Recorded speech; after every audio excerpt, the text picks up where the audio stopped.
Well, the US and Israel have carried out widespread airstrikes across Iran just hours after President Trump repeated the threat to bomb the country back to the Stone Ages. A key bridge near Tehran was among the targets hit. Mr. Trump posted a video of its destruction, urging Iran to agree a ceasefire deal before it's too late. And 100 experts in international law have warned of serious violations by the US, Israel and Iran in the war in the Middle East. They say that the initial attack was a clear breach of the UN Charter and also highlight the alarming language used by US officials, including President Trump.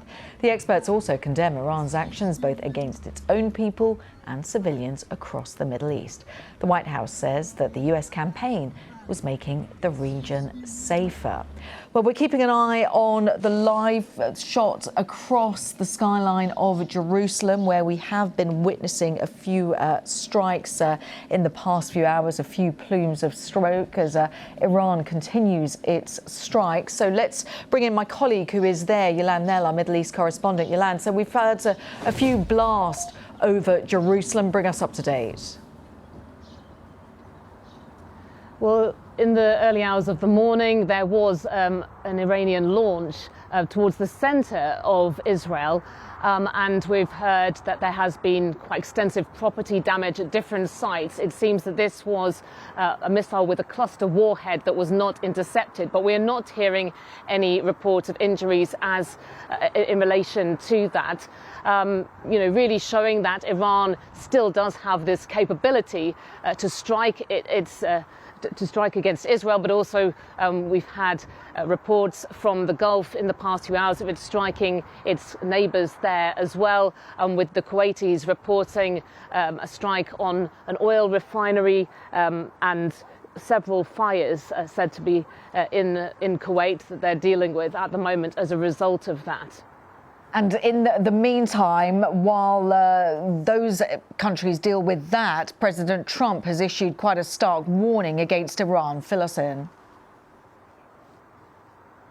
Yeah, so he's been putting up more posts on his Truth Social platform in recent hours, and he has really said much more to follow, shared dramatic footage of the strikes on the B-1 suspension bridge, Iran's largest bridge that was hit by US warplanes. The Iranian authorities saying that there were picnickers in that area by the riverside. They'd gone there for the end of the Persian New Year holidays, and 8 people were killed and close to 100 people were injured. Now, President Trump has also said in a separate post that there are strikes that could follow now on energy infrastructure in Iran as well, something that he has threatened before. And we've also had reports from Iran that there have been other sites, the Pasteur Healthcare Institute that has been targeted, a centuries-old healthcare facility. The Iranian President Masoud Pezeshkian calling on international health organizations and doctors to respond to what he says is a crime against humanity. And that goes back to the controversy that you're referencing about civilian sites being used. Of course, what the Israelis and the Americans are saying is that these are dual-use sites that are used by the Iranian military as well as for civilians, and pointing out that Iran too has been targeting civilians or has fired missiles at heavily populated residential areas when it has hit back in Israel, and also has targeted civilian areas in the Gulf.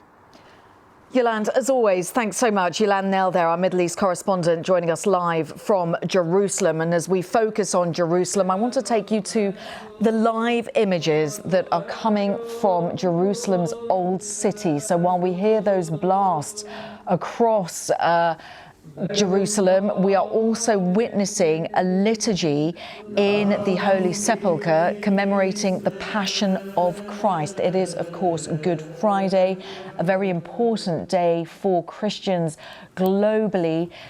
The Passion of Christ referring to the final periods of Jesus' life. the suffering that he experienced, the betrayal, the trial, and of course the crucifixion. Good Friday, a critical time for Christians around the world. But we're just showing you this because this is the Holy Sepulchre in the old city of Jerusalem.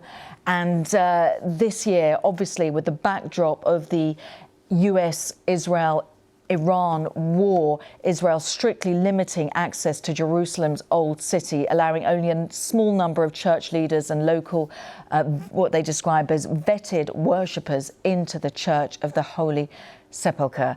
And that liturgy now taking place.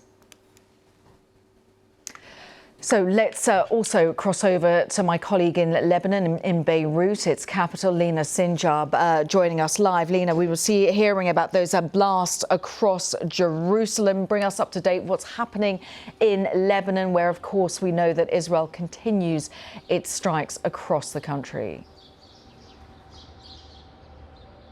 Well, just as we were talking a few minutes ago, there was a new warning that was issued by the Israeli spokesperson for evacuation to several areas, several neighborhoods in the south of Beirut. So we're expecting an airstrike, an attack anytime soon. Usually these evacuation orders give, up to 30 minutes for people to leave the areas or stay in distance from these areas to minimize any human casualties or civilian casualties. But in the south, it's a different situation. Airstrikes are continuing from both sides. Hezbollah continues to fire rockets into northern Israel, and Israel is continuing with its advancement plan into the south of Lebanon, while many civilians, tens of thousands of civilians, refuse to leave. And as it is Good Friday as well, there are several Christian villages that are trapped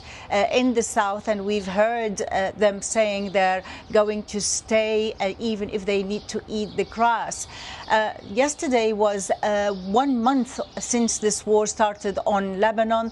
The Prime Minister Nawaf Salam addressed, met with the cabinet, addressed journalists after the cabinet, talking about the realities today, condemning Israel's expansion and saying that this, violates the country's sovereignty and territorial integrity, and that it's going to leave this country in a long, prolonged displacement crisis and a fear from occupation, calling and stressing on the international community and stressing the importance of political and diplomatic path to end this war.